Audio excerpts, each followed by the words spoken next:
Boa noite a todos. Estamos mais uma vez aqui no programa Contraponto. Muito obrigado pela audiência.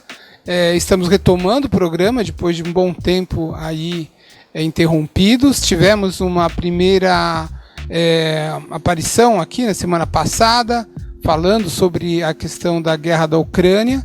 E hoje nós vamos nos aprofundar ainda mais.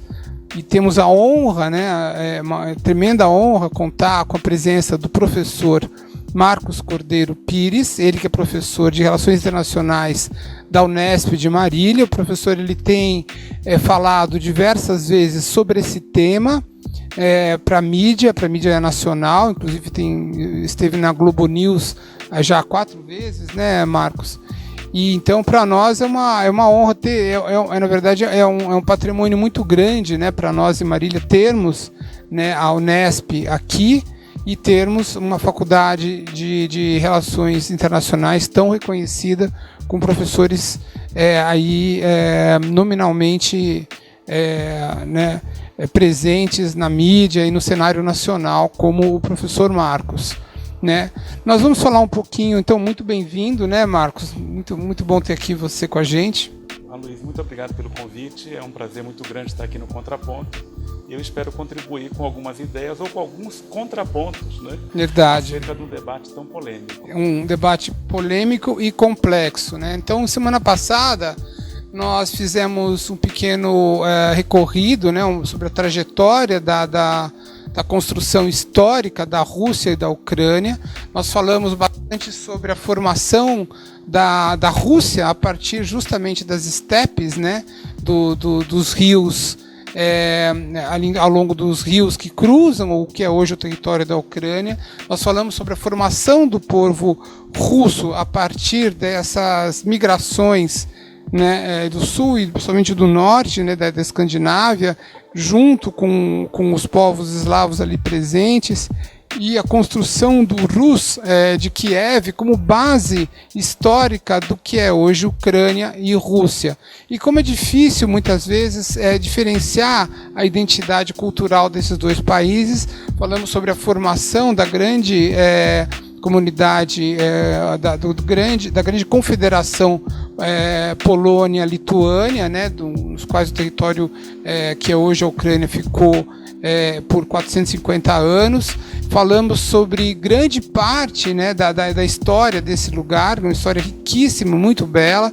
Só para vocês terem uma ideia, 83% dos judeus hoje no mundo devem a sua existência graças ao tipo de tolerância religiosa que existia na Confederação Polônia-Lituânia nessa época, e a partir do século XV. E nós temos aí hoje, né, um cenário de guerra muito terrível. Nós vamos falar hoje um pouco sobre o contexto geopolítico, né, da situação. Né, eu estava contando para o professor que hoje eu assisti um documentário de um jornalista chamado Vladimir Posner, né, e que ele conta praticamente que a União Soviética ela se desmontou, né, de forma política a partir do encontro de 3 presidentes, né, da Rússia, de Belarus e da Ucrânia, decidindo que eles não mais fariam parte da União Soviética, e assim eles simplesmente sumiram com o cargo do Gorbachev e tomaram o poder nos seus respectivos países, dissolvendo a União Soviética. Uma coisa tão patética e ao mesmo tempo tão trágica.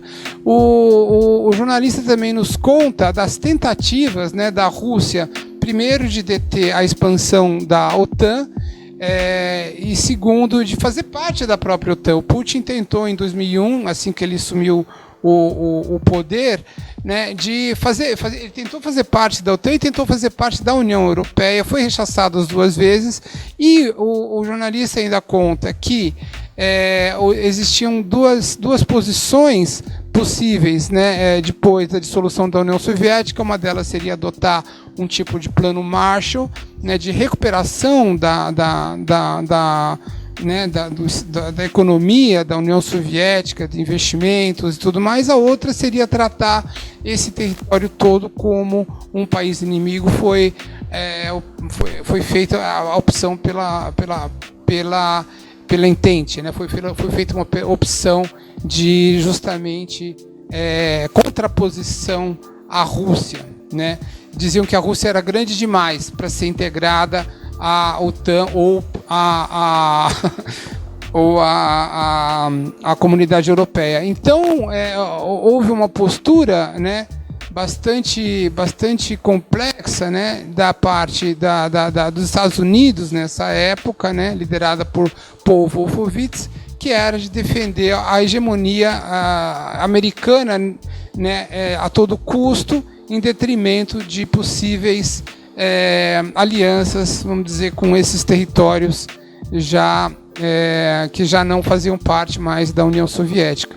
Então, hoje tudo a gente está colhendo o fruto, né, dessas questões, né? A questão muito complexa, né, do Putin não enxergar a Ucrânia como um país, coisa que eu discordo, e a questão reativa hoje da Rússia, né, de se apresentar como um país grande, e o Putin com essa ideia, né, de make Russia great again, né? Quer dizer, não tem essa. Nós estamos hoje no meio de uma situação geopolítica complexa. No meio disso tudo, milhares de civis estão morrendo, pessoas estão sofrendo, existe uma destruição em larga escala, e nós vamos falar sobre o drama humano no nosso terceiro encontro, que vai ser no dia 16 de abril, às 8 horas. Amanhã, hoje nós estamos gravando no dia 25, amanhã, 26, esse programa está indo ao ar, esse programa que nós estamos gravando, e nós hoje, como coloquei, vamos estar falando dessa questão geopolítica que o professor pode muito bem nos elucidar. Então, bem-vindo, Marcos. Eu tentei colocar brevemente que nós colocamos aqui semana passada, junto com o jornalista Ramon Barbosa, né? Nós colocamos essas imagens também, né? Essas imagens de destruição. É uma situação bastante trágica, né? Então, eu queria começar perguntando, Dr. Marcos, como é que a gente pode enxergar essa guerra num contexto geopolítico? Bom, mais uma vez, Luiz, muito obrigado pelo convite. É uma honra estar discutindo aqui no programa Contraponto e também com a comunidade de Marília e região que vai assistir o programa, ou que tem assistido o programa. É uma pergunta muito complexa porque você tem que imaginar assim, qual seria a primeira abordagem. Então, nesse sentido... Se puder só aproximar um pouquinho o microfone. Ah, tá, ok. Nesse sentido, eu vou pegar daquilo que você... seguindo a bola que você colocou, o fim da União Soviética e a maneira como que o Ocidente tratou a Rússia desde então. Porque se nós observarmos como os americanos trataram os derrotados na Segunda Guerra Mundial, foi justamente com aquilo que você mencionou, foi com um plano Marshall. Então, por exemplo, quais são as raízes do grande desacordo ou desentendimento dentro da Europa? Principalmente as rivalidades entre França e Alemanha. França e Alemanha entraram em guerra com Napoleão, entraram em guerra em 1870, né, com Bismarck e Napoleão III, entraram em guerra na Primeira Guerra Mundial, foram de novo à guerra em 1945. Então, qual foi a solução encontrada naquele momento? E houve uma outra guerra franco-prussiana em 1861 também. Acho que é 1870. 70, isso, exatamente. Foi essa que eu mencionei, do Bismarck com o Napoleão perdão, III. é isso mesmo. Então, o que acontece, né? Quando se criou o Plano Marshall, né, se criou a oportunidade de incorporar a Alemanha dentro de um sistema europeu, viabilizou a reconstrução de infraestrutura, viabilizou a construção e a desnazificação da Alemanha, né, que é uma questão importante, né? Ou seja, aquele tipo de arranjo, da mesma forma com o Japão, né? Aquele tipo de arranjo colocou os derrotados dentro de um contexto e acabou com a origem ou a causa, né, das rivalidades. Né? É como você colocar o seguinte: uma empresa o empresário alemão, concorrente do empresário francês. A rivalidade acabou quando eles dois ficaram sócios de uma empresa grande, né? Então, a União Europeia, o Plano Marshall, criaram isso. Depois de 1991, ou principalmente depois de 89, quando começa a cair o Muro de Berlim, a ação das potências ocidentais para com a União Soviética, né, não teve a mesma perspectiva. Né? Foi justamente num outro caminho. Falou assim, olha, vamos literalmente pilhar, né, tudo aquilo que foi construído ou que dá para pegar. Então, só dando um exemplo, a questão do setor das empresas estatais do setor de energia. Basicamente aquilo, com aquela política do consenso de Washington, a política do choque, da terapia do choque, né, fez com que os integrantes do Estado soviético, a liderança do Partido Comunista, né, visse para onde estava caminhando a coisa, que o seu governo entregou o país, cada um pegou a sua empresa estatal, né, fez uma privatização extremamente esdrúxula, por exemplo, olha, você vai pegar um pedaço da empresa estatal, vai ganhar um título. Né? Esse título vai se desvalorizando, depois chegou alguém com mais dinheiro, comprou o título, ficou com a empresa, e aquela massa de trabalhadores, né, acabou ficando numa situação muito ruim. Toda a década de 90, a gente tem um indicador para verificar como que foi esse tipo de pilhagem que ocorreu naquele momento. Por exemplo, a expectativa de vida do russo, né, caiu aproximadamente 5 anos entre 1990 e 2000. Né? Ou seja, o país só começa um pouco a se colocar de pé, né, quando o Boris Yeltsin, que nós conhecemos, né, com a fama dele de beberrão, praticamente entregou o poder para aquele grupo que era ligado à KGB, né, principalmente, no caso, o Vladimir Putin. Né? E a partir de 2000, né, com a recuperação da economia, ou a centralização, a expropriação de alguns oligarcas, o Putin conseguiu, mais ou menos, colocar a economia em pé.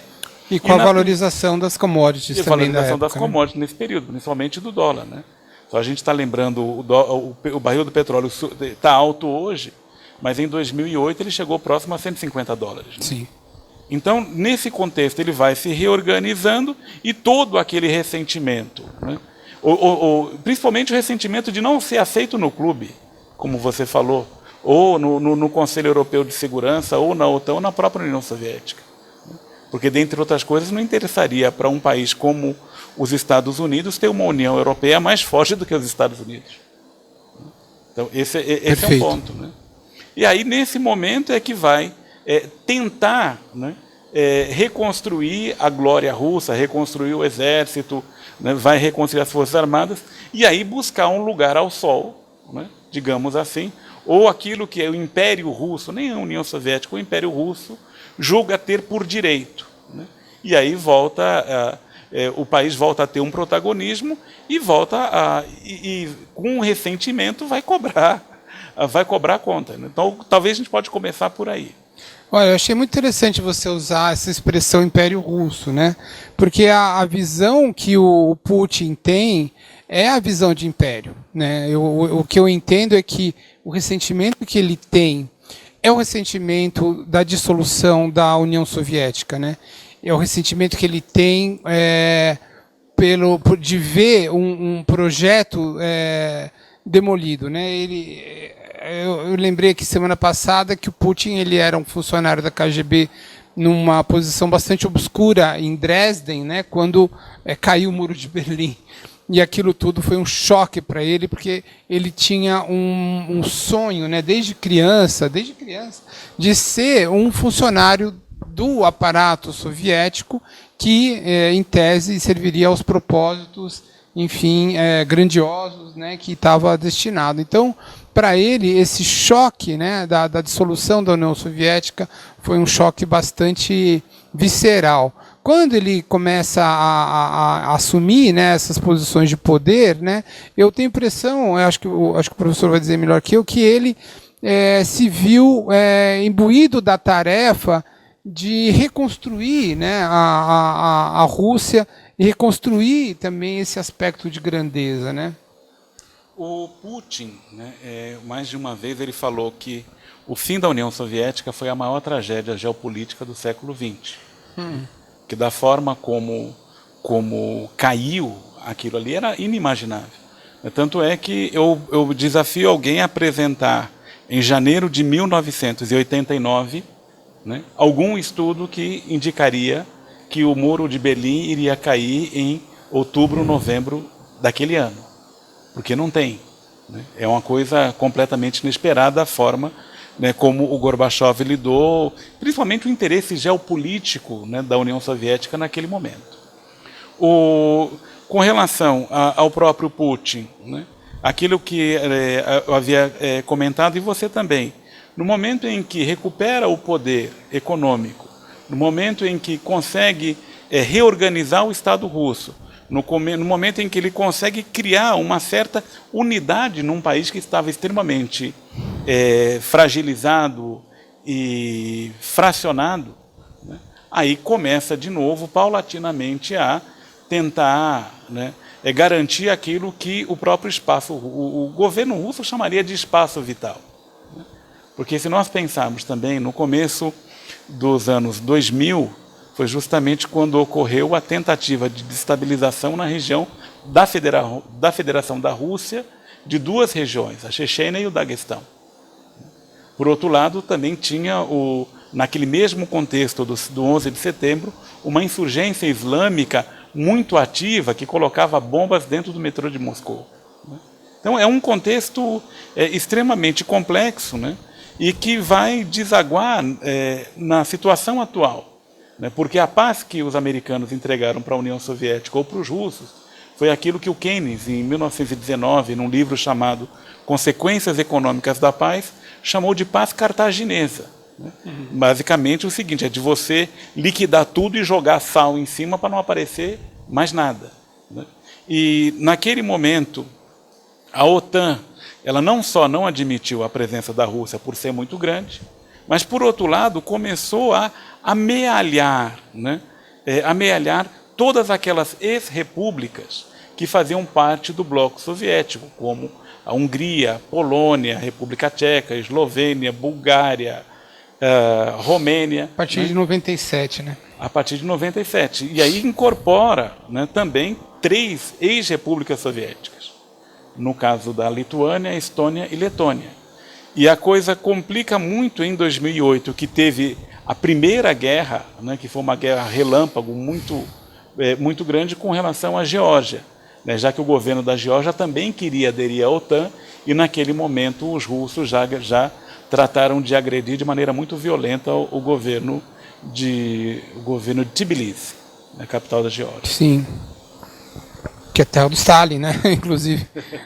Agora, a gente pode pensar também, né, que da onde que veio, né, esse desejo, né, de grande parte, vamos dizer, da população ucraniana. Parece que as pesquisas apontaram em 83% de desejo da população ucraniana de pertencer à comunidade europeia. Eu tenho a impressão, né, que entre as várias marcas históricas, você tem a marca do Holodomor, do chamado Holodomor, você tem a marca das diversas movimentos, né, de controle e opressão, né, por parte da antiga União Soviética, principalmente nos anos 30, mas também existe um desejo de se tornar algo, né? Existe o desejo de se tornar um país. Como é que você vê essa situação? Eu vejo a questão da Ucrânia de uma maneira muito interessante, porque isso volta de novo à Primeira Guerra Mundial. Porque quando o Woodrow Wilson definiu, né, aquilo que poderia ajudar, né, os limites, ou aquilo que poderia construir a paz, em 1919, ele colocou uma frase que as implicações são muito duras, chamado um Estado para cada nação. Essa é uma implicação muito dura, principalmente se imaginarmos o Império Austro-Húngaro, que era de múltiplas nacionalidades, o Império Russo de muitas nacionalidades. Né? Mas eu faria um pequeno parênteses, sem querer atrapalhar, que existe essa noção de que essa frase ela é muito americana, né? Porque na Rússia você tem entendimento que você pode pertencer a uma nação, mas não ser parte de um país. Você pode, por exemplo, ser armênio e morar na Geórgia, e continuar sendo armênio, você pode ser tátar, né? E morar na Rússia, você pode pertencer a um determinado, vamos dizer, povo, mas não necessariamente você está aquele povo ter um país, né? Mas você pertencer a uma determinada cultura, a uma determinada nação no sentido cultural, identitário, né? Sim, porque essa é uma questão muito grande, muito importante. Porque se você for observar quem tem mais semelhança, né? Alguém que está na borda da Polônia, que é católico, com alguém que está na borda da União Soviética, que é ortodoxo da matriz de Moscou, ou alguém que está em Madrid com alguém que está em Barcelona. Ou seja, teoricamente é muito mais próximo o cidadão que está em Barcelona do cidadão que está em Madrid, né? Em termos de identidade, em termos de cultura, em termos de comida, em termos de religião. Então, quando a gente olha especificamente essa questão de você pensar um Estado nacional para cada povo, é algo que complica muito o cenário. Mesmo porque nós temos o maior povo sem Estado, é o povo curdo. Sim. Já que o povo curdo ele se espalha pelo sul do Azerbaijão, pelo norte do Irã, pelo oeste da Síria, pelo norte do Iraque. Então, tudo ali você tem um povo que não tem uma nação. Mas pensando nesse aspecto específico da nacionalidade, a gente vai observar assim, o que é a Ucrânia, aquele território, como que ele foi composto, pelo menos depois de 1939, quando ocorre o pacto Molotov-Ribbentrop. Porque aquela parte, uma parte da Ucrânia que está ali é uma parte católica, é uma parte praticamente polonesa, né? Etnicamente, linguisticamente, religiosamente, aquela parte ali se assemelha muito mais à Polônia do que necessariamente à parte russa. E mesmo, né, a gente fala assim, bom, mas são todos ortodoxos, né? E a gente imaginar que, sendo todos cristãos, né, a gente não vai ter a diferenciação que tem entre católicos, neopentecostais, batistas, presbiterianos. E a gente tem os católicos de tradição ortodoxa lá também, né? Nessa região, né? Ou seja, né, é uma situação complicada. E a gente observa a mesma característica do ponto de vista étnico, religioso, na própria Iugoslávia. Porque todos na Iugoslávia são eslavos do sul. Só que o que separa um croata de um sérvio? A religião. A religião, porque o croata é católico romano e o sérvio ele é ortodoxo e o bósnio é muçulmano. Então você vai criar determinadas identidades que até o momento não era um problema, né? Por exemplo, na época do Tito, né? Morreu o Tito, aquelas identidades ou aqueles nacionalismos afluíram, né? E vão criar o problema. Só para concluir, Luiz, lembrando que toda a parte do Donbass é de maioria russa, de maioria de fala russa e que se identifica, né? Se identifica com a Rússia, né? É da mesma forma que na região da Crimeia. É um componente interessante para a gente pensar. Sim. Inclusive, semana passada eu mostrei uma imagem que mostrava, que é de 1927, ou seja, da época soviética, que mostra o Donbass na forma de coração. E o cartaz ele fala, Donbass é o coração da Rússia. Só que está na Ucrânia, né? Quer dizer, é uma coisa muito interessante, né? Porque a identidade do Donbass essa imagem aí, o Edgar achou. Olha só que loucura. Então, se o Donbass é o coração da Rússia, você pode ver ali pela imagem, né, que ele está logo na fronteira ali entre Ucrânia e Rússia. E para baixo e essa identidade cosaca, né, que o Donbass abrigou, né, em grande parte da sua história, alimenta o nosso imaginário do que é a Rússia também, né? Então é uma situação bem complexa e bastante interessante, né? Mas ao mesmo tempo explica um pouco o porquê desses conflitos todos e porquê da revolta, né, do Putin em basicamente perder qualquer influência sobre essa região toda, se fosse concretizada enfim, vamos dizer, entre aspas, migração da Ucrânia para a esfera ocidental através da adesão na OTAN e eventualmente na comunidade europeia, talvez, né, professor? Porque seria basicamente perder não apenas a influência política, né, que era grande, lembrando, né, que o Stalin era georgiano, né, que era o líder da União Soviética. O Nikita Khrushchev e o Brezhnev, ambos eram ucranianos também. Sim. É interessante você falar assim, os homens fortes, né, por muito tempo na União Soviética eram ucranianos, né? Esse é um detalhe a ser considerado. Mas, voltando, então, a questão da perda de influência num território que acha que é seu.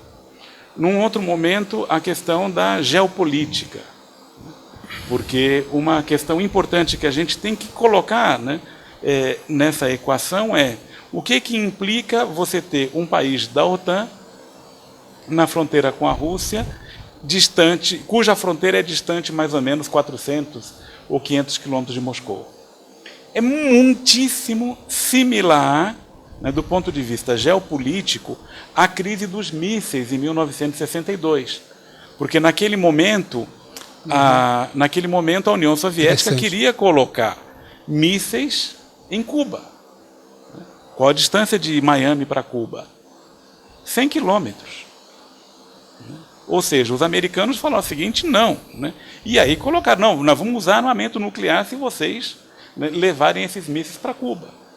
A solução encontrada, né, que pareceu à época, tanto para soviéticos como para americanos, era mais ou menos o seguinte, tá bom, eu retiro os mísseis daqui e vocês retiram os mísseis da Turquia que estão apontados para mim. Seria mais ou menos... esse equivalente, entendeu? Seria uma questão equivalente. Né? Ou seja, dá para você imaginar que esses mísseis foram parar em Cuba também como forma de reequilibrar a pressão, né, que a União Soviética na época sentia por conta desses mísseis na Turquia. Seria isso. E hoje você está fazendo um paralelo de que essa invasão ela vem para tentar reequilibrar vamos dizer, esse peso político que a atual Rússia ela sente que perdeu ao longo dessas transformações da história recente.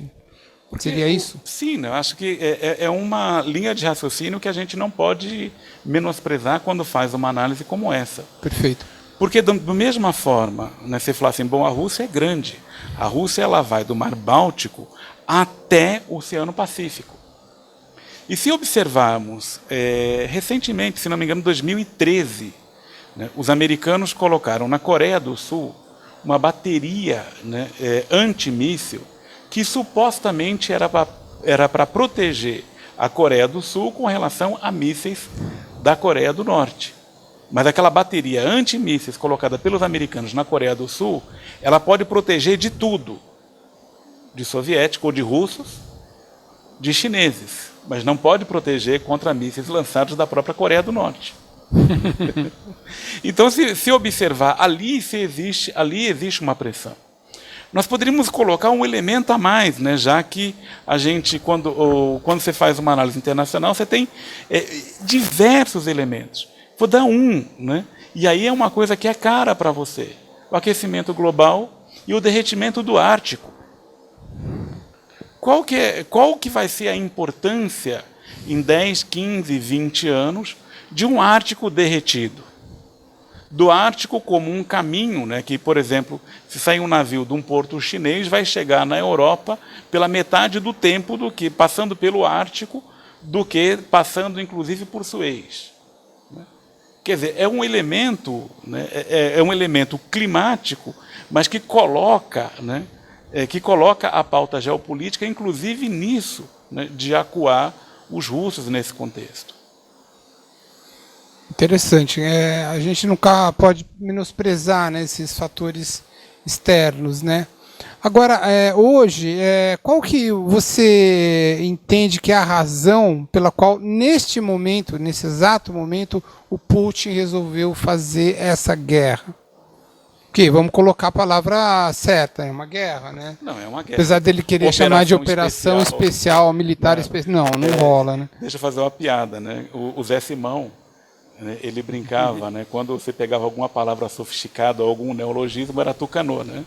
Fala assim, olha, estão criando, o Putin tucanou porque está criando aí, está criando um neologismo para a guerra, né? Que de fato é guerra, que de fato é cruel, que de fato... Não, e eles acabaram de proibir o Instagram na Rússia, dizendo que é uma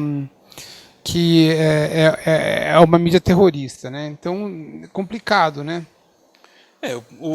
Mas se a gente observar desse elemento, a comunicação, né, ela é uma parte central da guerra, ou de todas as guerras.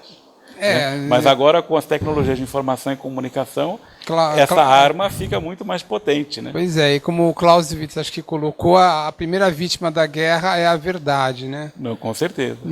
Mas voltando à pergunta... Não, voltando, eu acho que é uma questão interessante, porque nós poderíamos colocar o seguinte, bom, a primeira resposta é a justificativa dos próprios russos, de conter os neonazistas que estão organizando estratégia para retomar o Donbass, né, as regiões das repúblicas de Lugansk e de Donetsk.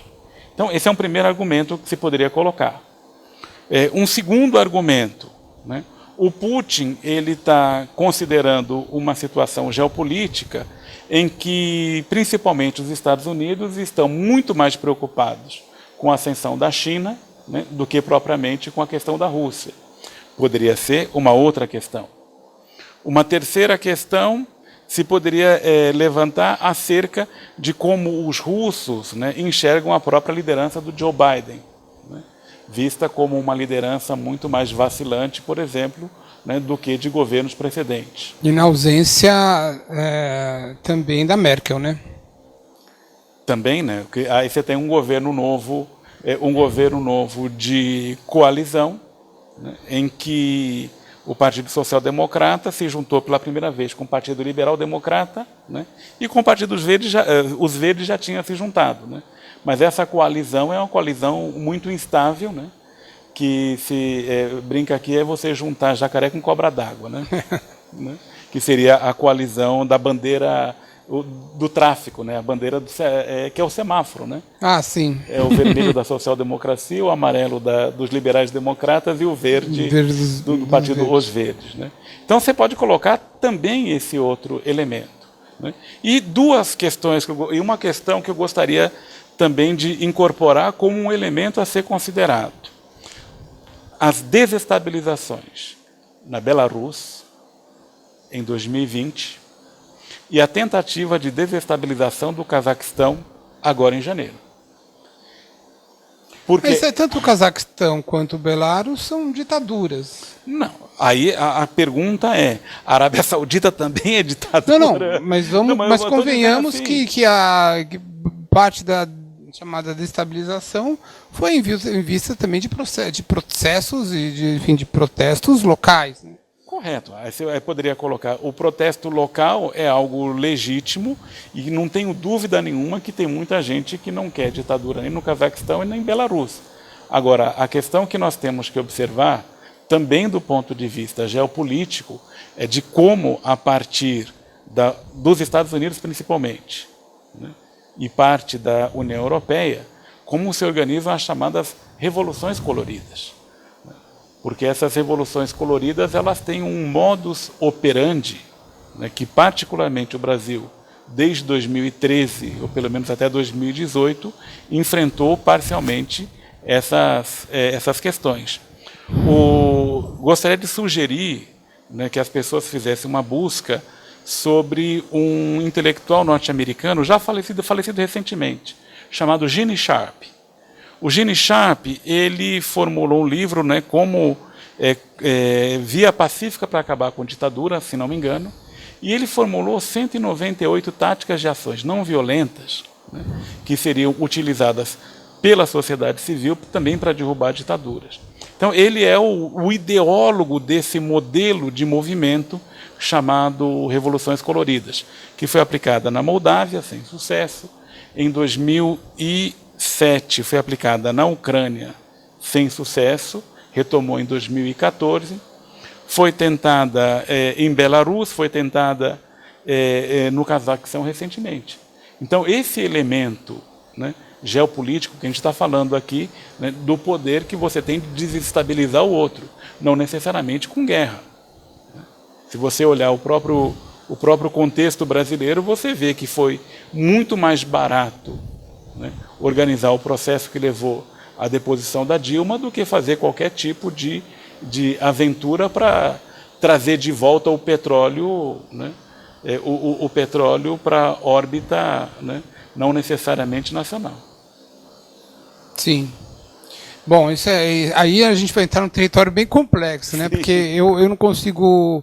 Eu entendo o contexto geopolítico, mas ao mesmo tempo eu não descarto os processos naturais que eu vejo de revolta, enfim, da população contra ditadores como esse de Belarus, que inclusive tem né, relatos inúmeros de atrocidades. E eu vejo como, na verdade, um tipo de fragilidade sistêmica, né, da parte da Rússia, de ter que construir uma série de satélites, um cinturão de satélites, né, como forma enfim, de estender a sua influência e de criar talvez uma esfera de proteção, enfim, uma esfera, né, de congelamento, vamos dizer, de possíveis conflitos ali, até porque a gente pode questionar bastante a própria legitimidade do Putin, né, uma vez nesse processo todo, do processo da criação do partido da União Russa e tudo mais, né? Eu tenho para mim que a situação ali é bastante complexa. O Putin ele tenta segurar a popularidade dele a níveis altos, ele tem um alto nível de popularidade, mas ele se eternaliza no poder, né? Ele não permite alternância também, não se permite alternância. Esse jornalista Posner, ele lembra que em 1000 anos nunca teve democracia na Rússia. E a gente que vamos dizer, estamos nessa esfera ocidental, a gente não consegue imaginar um país que não tenha esse tipo de visão democrática, e com todas as nossas falhas, a nossa democracia burguesa é complexa, mas no cenário oriental é muito natural a ausência do processo eleitoral e da forma de debate amplo que a gente tem a possibilidade de exercer aqui, em muitos países, né? Eu morei em alguns países no Oriente, morei na Polônia também, justamente nessa época da transição, da queda do Muro de Berlim, e eu lembro que muitas coisas eram todo um processo pedagógico, né? A democracia, o sistema bancário, coisas que para nós são normais, não existia na época, e para muitos russos hoje, né, a referência do sistema multipartidário, vamos dizer, multi-ideológico, né, é uma coisa um pouco ainda, que eu entendo, ainda um pouco surreal, né, para muitas pessoas ali, né. Eu entendo que a democracia é um debate, é um outro debate que a gente teria que penetrar, né, mas muito complexo. Mas eu entendo que essas revoluções, né, essas revoltas, vamos dizer, também são legítimas. Elas têm seu grau de legitimidade, assim como o desejo do povo ucraniano de se autoafirmar, independente das pressões, das manipulações, vamos dizer, do Ocidente ou da Rússia. Eu acho que esse equilíbrio é um equilíbrio muito, muito sensível, né? Muito frágil também, não é? Bom, deixa eu demarcar uma questão aqui, Luiz, né? Eu não defendo ditadura. Eu estou aqui na minha posição de quem está olhando a realidade ou está olhando a situação da guerra como quem está olhando o médico anatomista olhando um cadáver. Então, eu descarto, né, completamente a ditadura, principalmente no meu país. Então, esse é um ponto que eu tenho que frisar. Eu não estou olhando aqui, por exemplo, eu não estou aqui mostrando simpatia por A, B ou C. Né? A pergunta foi colocada com relação àquilo que está ocorrendo e o porquê, e eu coloquei a questão das possibilidades. Mas você colocou a tentativa de desestabilização em Belarus. Sim. Uma desestabilização. Sim, eu reafirmo Só para dar um exemplo.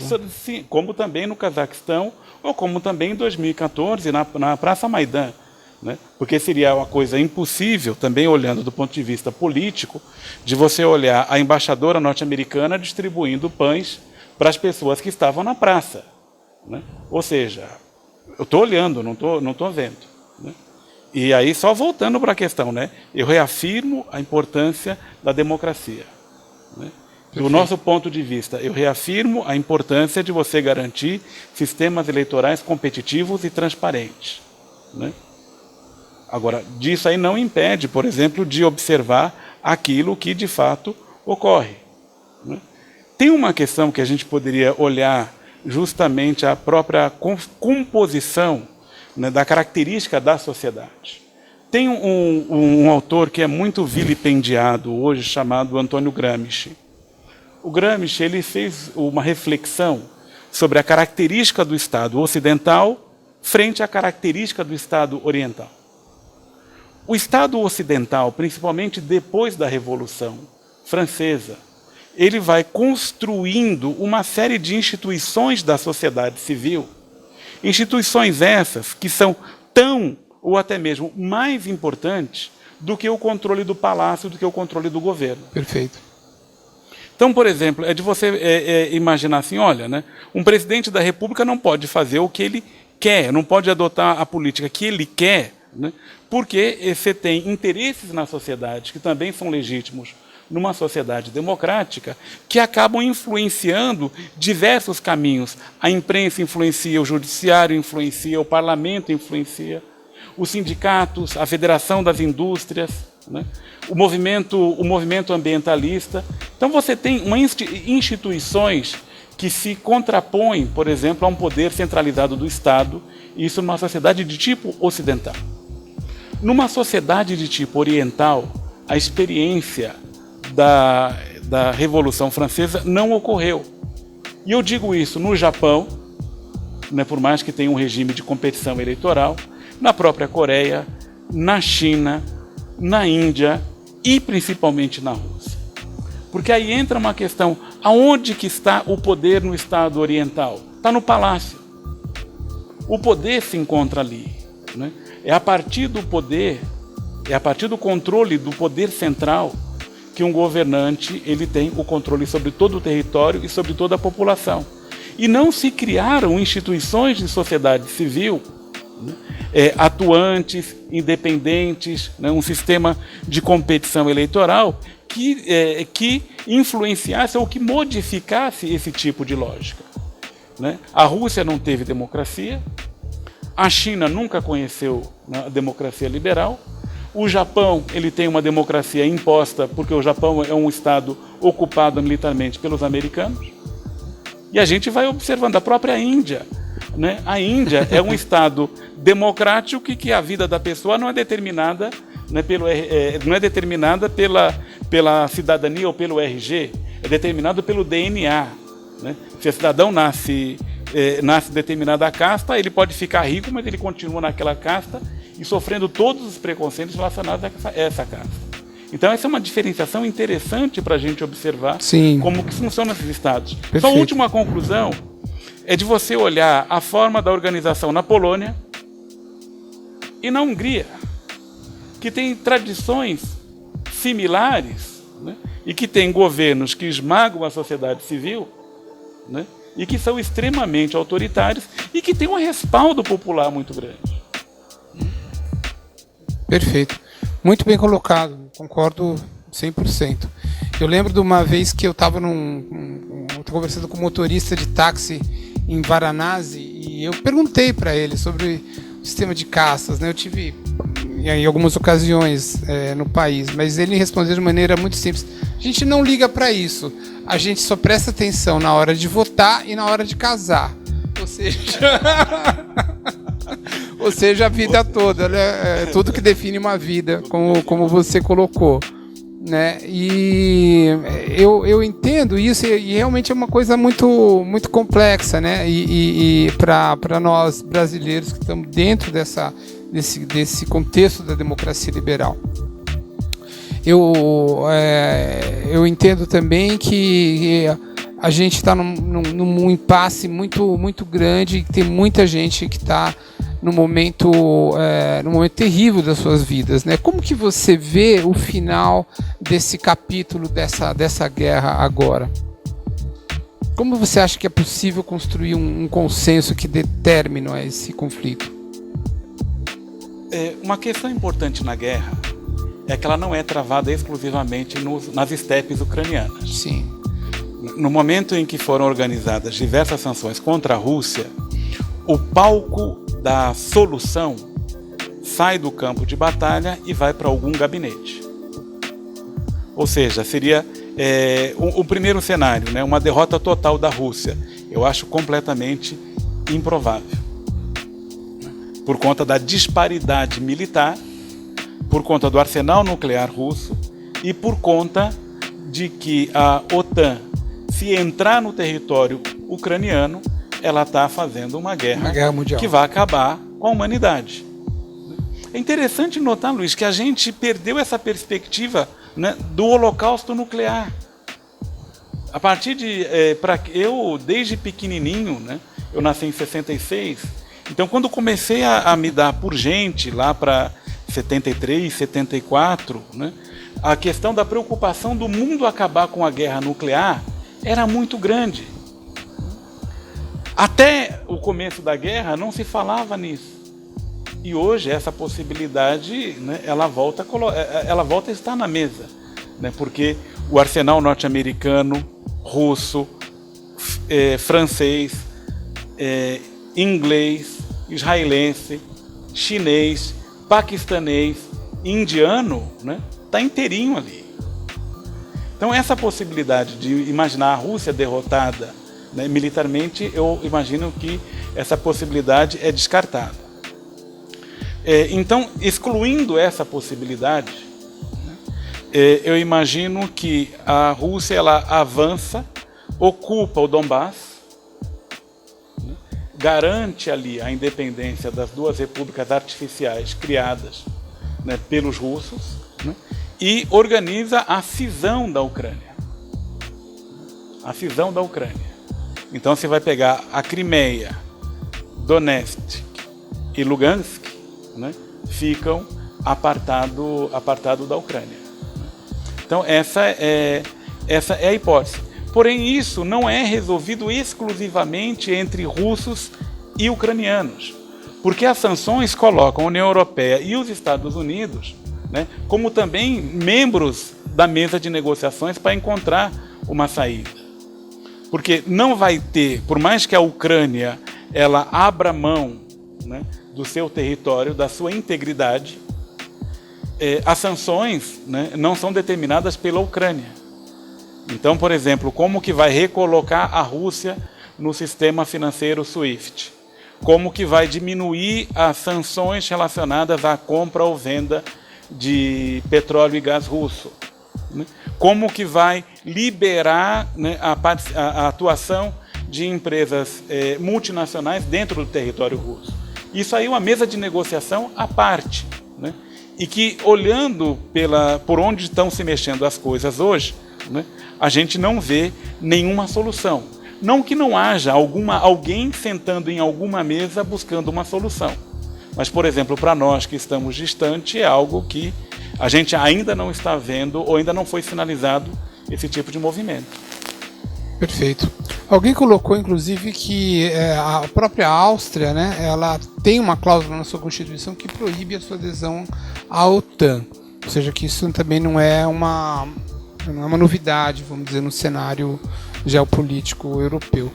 Bom, estamos no nosso horário, né? Eu acho que foi muito denso, muito bacana, né? Eu agradeço muito, né, ter a honra, né, da sua visita, espero não ter falado demais, e que a gente possa estar retomando nesse assunto num cenário um pouco mais positivo aí, né, com um pouco mais de tranquilidade nesse cenário. A gente vê o quanto isso está afetando, né, a economia mundial, o quanto está afetando, mesmo se a gente saber as nossas vidas, o preço da gasolina está aí para mostrar. O preço do pãozinho. O preço do pãozinho, né?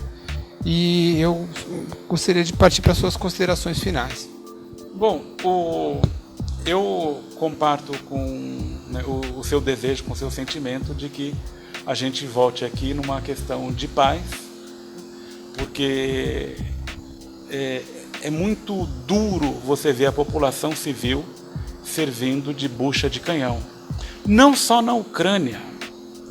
Não só na Ucrânia. A gente está contabilizando nesse mês de guerra mais ou menos 15, 20 mil pessoas. O que está acontecendo neste momento no Iêmen do Sul? Qual que é o massacre que tem ali? Como que continua o nível do massacre, né, na região do Kurdistão? Como que está ali? Tem holofote ali? Né? A criancinha que chora atravessando a fronteira da Ucrânia para a Polônia, ela tem menos dor do que uma criancinha síria, do que uma criancinha afegã, do que uma criancinha nigeriana, Etiópia, né, da Etiópia, que também está numa guerra civil, né, brutal, né? Então a gente espera de fato que isso seja superado, né? E é claro que a gente não tem expectativa de que vai se resolver. O conflito militar talvez se resolva, né? Agora, todos os problemas no entorno disso acho que vai ter um tempo histórico para se assentar, né? Mesmo porque uma outra discussão que eu me predisponho a voltar aqui para discutir qual a nova ordem que vai surgir disso. Qual a nova ordem, quais as alianças que vão surgir, quais as articulações políticas, econômicas, financeiras que podem surgir.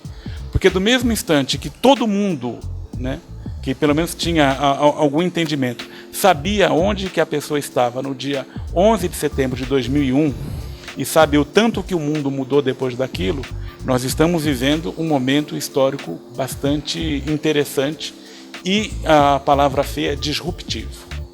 Mas muito obrigado, Luiz, pela oportunidade de conversar contigo e também com os telespectadores da TV Mais e do programa Contraponto. Muito obrigado. Obrigado, Marcos.